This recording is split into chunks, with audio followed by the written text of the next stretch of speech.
ಇವತ್ತು ನೋಡಿ ಕರ್ನಾಟಕದಲ್ಲಿ ಎಲ್ಲಿ ಬೇಕಾದಲ್ಲಿ ಯಾವ ಮೈಸೂರು ಮಂಡ್ಯಕ್ಕೆ ಹೋದ್ರು 10-15,000 ಜನ ಸೇರ್ತಾರೆ. ಯಾಕೆ ಸೇರ್ತಾರೆ? ನಾನು ದುಡ್ಡು ಕೊಟ್ಟು ತರಿಸ್ತೀನ, ಏನ್ ಜೀಪ್ ಕೊಡ್ತೀನ, ಡಾಬಾದಾಗ ಊಟ ಏನೂ ಇಲ್ಲ. ಶಿವಮೊಗ್ಗಕ್ಕೆ 450 ಕೋಟಿ ರೂಪಾಯಿ ಕೊಟ್ಟರು, ಬಿಜಾಪುರಕ್ಕೆ 200, ಒಂದು ಸಣ್ಣ ಡಬ್ಬಿ, ಒಂದು ಇಂಥ ಅಲಗಾಡು ವಿಮಾನ, ಶಿವಮೊಗ್ಗದಲ್ಲಿ ಇಂಟರ್ನ್ಯಾಷನಲ್ ಲೆವೆಲ್ದು ವಿಮಾನ ನಿಲ್ದಾಣ, ರನ್ವೇ, ನೈಟ್ ಲ್ಯಾಂಡಿಂಗು, ಬೋಯಿಂಗು. ಬಿಜಾಪುರಕ್ಕೆ ಏನೈತಿ, ಒಂದು ಸಣ್ಣದ ಗಡ್ಡೆ ಹೋಗಿ ಡಾಬಕ್ಕತ್ತು ಬಿದ್ದು ಯತ್ನಾಳ ವಿಮಾನ ಪತನ, ಯತ್ನಾಳ ಮೇಲೆ. ನನ್ನ ಸ್ವಾರ್ಥಕ್ಕಾಗಿ, ನನ್ನ ಪ್ರಧಾನಮಂತ್ರಿ ಕುರ್ಚಿಗಾಗಿ ಕರ್ನಾಟಕಕ್ಕೆ ನಾನು ಬಲಿಕೊಳ್ಳಿಕ್ಕೆ ಸಾಧ್ಯ ಇಲ್ಲ ಅನ್ನುವಂಥ ಮಾತನ್ನು ಅಟಲ್ ಬಿಹಾರಿ ವಾಜಪೇಯಿ ಅವತ್ತು ಹೇಳಿದ್ರು. ಆಂಧ್ರ ಪ್ರದೇಶದ ಚಂದ್ರಬಾಬು ನಾಯ್ಡು ಅವರು ಅವತ್ತು ಮುಖ್ಯಮಂತ್ರಿ ಇದ್ರು. ಪ್ರಧಾನಮಂತ್ರಿಗಳ ಬಳಿ ಸುಮಾರು 28-29 ತೆಲುಗು ದೇಶಮದ MP ಹೋಗಿ ಕೂತರು. ಮನವಿ ಕೊಟ್ಟರೆ ವಾಜಪೇಯಿ ಅವರಿಗೆ. ಯಾಕೆ ಅವ್ರನ್ನ ನೆನೆಸ್ತೀನಿ ಅಂದ್ರೆ, ಇವತ್ತು ಅಟಲ್ ಬಿಹಾರಿ ವಾಜಪೇಯಿ ಅವ್ರನ್ನ, ಅಧ್ಯಕ್ಷರೇ, ನಾನು ಬಿಜಾಪುರನಲ್ಲಿದ್ದೆ, ನಾನು ಲೋಕಸಭಾ ಸದಸ್ಯ ಇದ್ದೆ. ಪತ್ರಕರ್ತರು ಬಂದು ಕೇಳಿದ್ರು, ಇವತ್ತು ಚಂದ್ರಬಾಬು ನಾಯ್ಡು ಅವರು ಭಾರತದ ಪ್ರಧಾನಮಂತ್ರಿ ಅಟಲ್ ಬಿಹಾರಿ ವಾಜಪೇಯಿ ಭೇಟಿಯಾಗಿದ್ದಾರೆ. 515ಕ್ಕಿಂತ ಹೆಚ್ಚಿಗೆ ಎತ್ತರಕ್ಕೆ ಅವಕಾಶ ಕೊಡಬಾರ್ದು. ಒಂದು ವೇಳೆ ಕೊಟ್ಟರೆ ತೆಲುಗು ದೇಶಂ ತನ್ನ ಪಾರ್ಟಿ ಬೆಂಬಲವನ್ನು ವಾಪಸ್ ತಗೋತೇನೋ ಅಂತ ಒಂದು ಎಚ್ಚರಿಕೆಯನ್ನು ಕೊಟ್ಟಿದ್ದಾರೆ ಅಂತ ಹೇಳಿದ್ರು. ಅವಾಗ ನಾವೊಬ್ಬ ಲೋಕಸಭಾ ಸದಸ್ಯನಾಗಿ ನಾನು ಏನೋ ಬೇರೆ ಹಾದಿ ಹಿಡಿದು ಬಚಾವಾಗಲಿಕ್ಕೆ ಪ್ರಯತ್ನ ಮಾಡಬಹುದಾಗಿತ್ತು.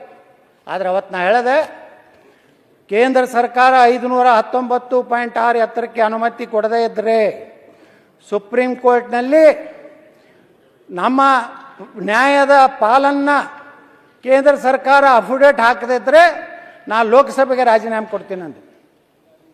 5 ನಿಮಿಷದಲ್ಲಿ ಅನಂತಕುಮಾರ್ ಅವ್ರ ಫೋನ್ ಬಂತು ನನಗೆ. ಏನು ಕೇಳಿದ್ರೆ ಅಧ್ಯಕ್ಷರೇ, ಏನಪ್ಪ ಮಹಾಪ್ರಭು, ನಮ್ಮದು ಸರ್ಕಾರ ಇದೆ, ನೀನು ರಾಜೀನಾಮೆ ಕೊಡ್ತೀನಿ ಅಂತ ಹೇಳಿದಿಲ್ಲ ಅಂತಂದರು. ಹೌದು, ಕೊಡ್ತೀನಿ ಅಂತ ಹೇಳಿನ ಅಂತ ಹೇಳಿದೆ. ಕೊಡ್ತೀನಿ ಅಂತ ಹೇಳಿದೆ. ನೀವೇ ಕಲಿಸಿರಲ್ರಿ ನಮ್ಮ ಮೊದಲು ದೇಶ, ಪಕ್ಷ, ಅಲ್ಲಿಂದ ನಾನು, ದೇಶ, ನನ್ನ ಕ್ಷೇತ್ರದ ಜನ, ನನ್ನ ಲೋಕಸಭಾ ಸ್ಥಾನ. ಅವಾಗ ಅಧ್ಯಕ್ಷರೇ ಧರ್ಮಸಿಂಗರು ಮುಖ್ಯಮಂತ್ರಿಗಳಿದ್ದರು. ಇಲ್ಲೊಂದು ಆಲ್ ಪಾರ್ಟಿ ಮೀಟಿಂಗ್ ಆಯಿತು ಬೆಂಗಳೂರಿನ ವಿಧಾನಸಭೆಯಲ್ಲಿ. ನಿರ್ಣಯ ಆಯಿತು, ಎಲ್ಲರೂ ಕೂಡಿ ಪ್ರಧಾನಮಂತ್ರಿಗಳನ್ನ ಭೇಟಿ ಆಗೋದು. ಅದಕ್ಕಿಂತ ಮುಂಚೆ ಅನಂತಕುಮಾರ್ ಅವ್ರನ್ನ ನನ್ನ ಮನೆಗೆ ಕರೆಸಿ, ನೀ ಭಾಳ ಈ ರೀತಿ ಸ್ಟೇಟ್ಮೆಂಟ್ ಕೊಟ್ಟಿದ್ದು ತಪ್ಪುತ್ತೆ. ಆಯಿತು, ತಪ್ಪಿದ್ರೆ ಏನು ಆ್ಯಕ್ಷನ್ ತಗೋರಿ ಅಂತ ಹೇಳಿದೆ. ಅವತ್ತೇ ನನ್ನ ದಿಲ್ಲಿ ಕರ್ಕೊಂಡು ಹೋದರು. ಅಟಲ್ ಬಿಹಾರಿ ವಾಜಪೇಯಿ ಅವ್ರ ಮನೆಗೆ, ಪ್ರಧಾನಮಂತ್ರಿಗಳ ಕಚೇರಿ ಮನೆಗೆ ಹೋದಿದ್ರು ಅಧ್ಯಕ್ಷರೇ. ನನ್ನ ಜೊತೆಗೆ ಬಸವರಾಜ್ ಪಾಟೀಲ್ ಸೇಡಮ್ ಇದ್ದರು, ಡಾಕ್ಟರ್ MR ತಂಗಾ ಇದ್ದರು, ಜಗದೀಶ್ ಶೆಟ್ಟರ್ ಇದ್ದರು, ನಾನು, ಅನಂತಕುಮಾರ್ ಅವರೆಲ್ಲ ಕೂಡಿ ವಾಜಪೇಯಿ ಅವ್ರ ಮನೆಗೆ ಹೋದಾಗ ನಮ್ಮ ಅನಂತಕುಮಾರ್ ಹೇಳಿದ್ರು, ಯಹಿ ದೇಖೋ ಬಿಜಾಪುರಕ್ಕೆ ಸಂಸದ್ ಐಸಾ ಬಾತ್ ಕಿಯಾ ಹೈ ಅಂತ ಹೇಳಿದ್ರು. ನಾನು ನೋಡಿದ್ರು ವಾಜಪೇಯಿ ಅವರು. ನಾ ಹೇಳಿದೆ, ಈ ರೀತಿ 519 ಆಗದೇ ಇದ್ದರೆ ನಾವು ಡ್ಯಾಮ್ ಕಟ್ಟಿ ಬೇರೆ ಜಿಲ್ಲೆಯವ್ರಿಗೆ ಕೊಡೋದು ಬಿಟ್ಟರೆ ಬಿಜಾಪುರಕ್ಕೆ ಏನೂ ಲಾಭ ಆಗೋದಿಲ್ಲ ಅಂತ ವಾಜಪೇಯಿ ಮುಂದೆ ಹೇಳಿದಾಗ, ಆ ಪುಣ್ಯಾತ್ಮ ಅಟಲ್ ಬಿಹಾರಿ ವಾಜಪೇಯಿ ಏನೋ ನೆನೆಸ್ತೇನೆ, ನೇರವಾಗಿ ಅವತ್ತಿನ ಅಟಾರ್ನಿ ಜನರಲ್ ಹರೀಶ್ ಸಾಳ್ವೆ ಅವ್ರಿಗೆ ಫೋನ್ ಮಾಡಿದ್ರು. कल हमारा एक कर्नाटक के हमारे MP और केंद्र मंत्री आ रहे, उनका जो अफिडेविट डालने का है सुप्रीम कोर्ट में, आप करिए. ಮುಂಜಾನೆ 8 ಗಂಟೆಗೆ ಹರೀಶ್ ಸಾಳ್ವೆ ಅವ್ರ ಮನೆಗೆ ಹೋದ್ವಿ ನಾವು, ಅನಂತಕುಮಾರ್ ನೇತೃತ್ವದಲ್ಲಿ.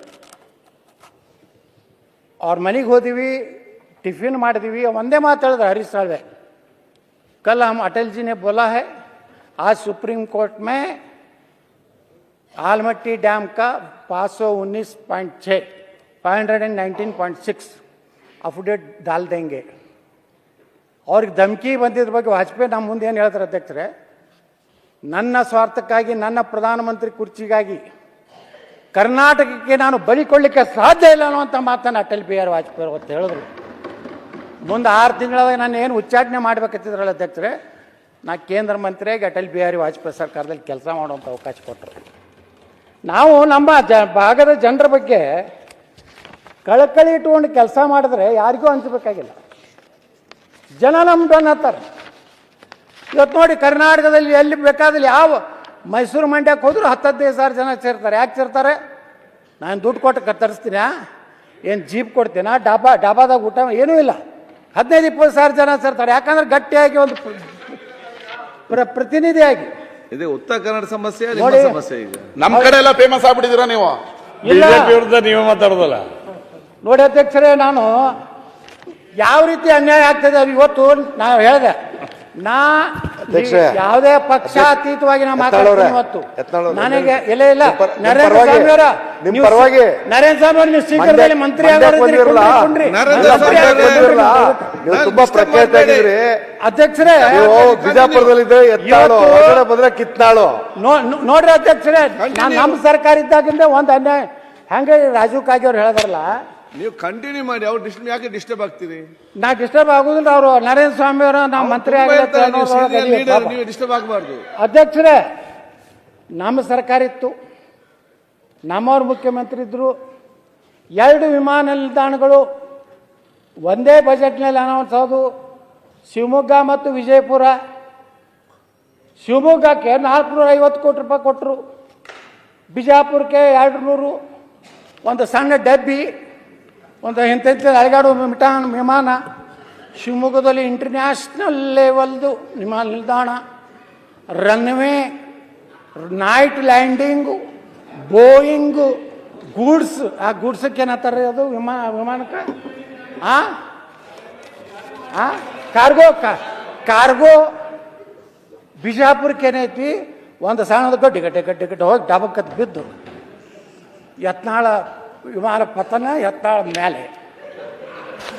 ನಾ ಅದೇ ಯಡಿಯೂರಪ್ಪರಿಗೆ ಕೇಳಿದೆ, ಇದು ಯಾವುದ್ರಿ? ಅವ್ರು ಹೇಳಿದ್ರಲ್ಲ ನಮ್ಮ ರಾಜಕಾಗೆ, ಶಿವಮೊಗ್ಗಕ್ಕೆ ಬೆಣ್ಣೆ, ವಿಜಾಪುರಕ್ಕೆ ಸುಣ್ಣ, ಇದೆಲ್ಲಿ ನಡೆಸಿರೋ ನಾಟಕ ಯಡಿಯೂರಪ್ಪ ಅಂತ ಕೇಳಿದೆ ನಾನು. ವಿಧಾನಸಭೆ ಒಳಗೆ ಎದ್ದು ಹೋದ್ರು, ಆನಂದ್ ಸಿಂಗ್ಗೆ ಹಚ್ಚಿದ್ರು. ಆನಂದ್ ಸಿಂಗ್ ಏನು ಉತ್ತರ ಕೊಟ್ಟರು ಗೊತ್ತೈತೆ ಅಧ್ಯಕ್ಷರೇ?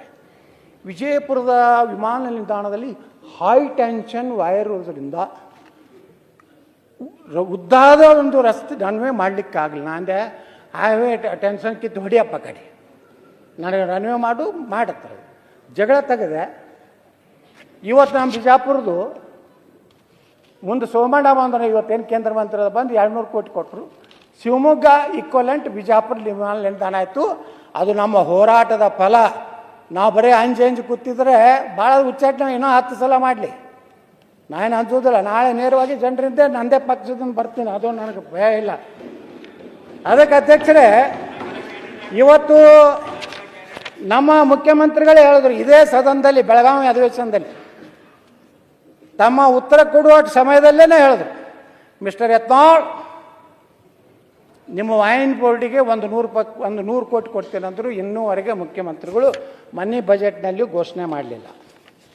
ಇದಕ್ಕೆ ಅನೇಕ ಕಚೇರಿಗಳು ಇವತ್ತು ನೋಡ್ರಿ ಅಧ್ಯಕ್ಷರೇ, ಇವತ್ತು ಕೃಷ್ಣ ಭಾಗ್ಯ ಲಿಂಗಮದ ಆಫೀಸು ನಮ್ಮ ಅಧಿಕಾರಿಗಳಿಗೆ ಬೆಂಗಳೂರು ಬಿಟ್ಟು ಬರುವಂಥದ್ದು ಇನ್ನೂ ಅವ್ರದ್ದು ಇದು ಮೂಡಿಲ್ಲ. ಆಲ್ಮಟ್ಟಿಗೆ ಹೆಂಗೆ ಬರೋದು ಒಂದು ಹಳ್ಳಿಗೆ? ಇಲ್ಲಿ ಕಮಿಷನರ್ ಆಫೀಸ್ ಇದೆ ಸುಗರ್ದು, ಅದು ಬೆಂಗಳೂರಿನಾಗೆ ಇರ್ತಾರೆ ಅವರು. ನೀವು ಯಾವ್ಯಾವ ಶಿಫ್ಟ್ ಮಾಡೀನಿ ಅಂತ ಹೇಳ್ತಿರಲ್ಲ, ಏನೋ ಒಬ್ರು ಹೇಳಿದ್ರೆ ಯಾರೋ 17-18 ಕಚೇರಿಗಳು ಇವತ್ತು ಇದು ಇಂಥದ್ದು ಒಂದು ಸುವರ್ಣಸೌಧ ಕಟ್ಟಿರಿ ಅಧ್ಯಕ್ಷರೇ. ಇದ್ರ ಕೆಲಸ ಏನು? 10 ದಿವಸ. 10 ದಿವಸನಾಗ 2 ಜನ ಧರಣಿ ಪರಣಿ ಹಿಡಿದ್ರೆ ಒಂದು 5-6 ದಿವಸ ನಡೀತೈತಿ. ಅಟ್ರ ಸಲುವಾಗಿ ಕೋಟಿಗಟ್ಟಲೆ ಖರ್ಚು ಮಾಡಿ ಇಂಥದ್ದು ಬಿಲ್ಡಿಂಗ್ ಕಟ್ಟಿ, ಇದ್ರ ಮಗ್ಗಲ್ಲಿ ಒಂದು ಶಾಸಕರ ಭವನ ಇಲ್ಲ, ಯಾವ ಸೆಕ್ರೆಟ್ರಿಯೇಟ್ ಇಲ್ಲ, ಆ ಮಂತ್ರಿಗಳದೇ ಇಟ್ಟಿಟ್ಟು ಚೇಂಬರು. ಯಾವ ಪುಣ್ಯಾತ್ಮ ಆರ್ಕಿಟೆಕ್ಟು ಏನೋ ಅವ್ನಿಗೆ ಹೋಗಿ ಸನ್ಮಾನ ಮಾಡೇ ಬರ್ತೀರಿ.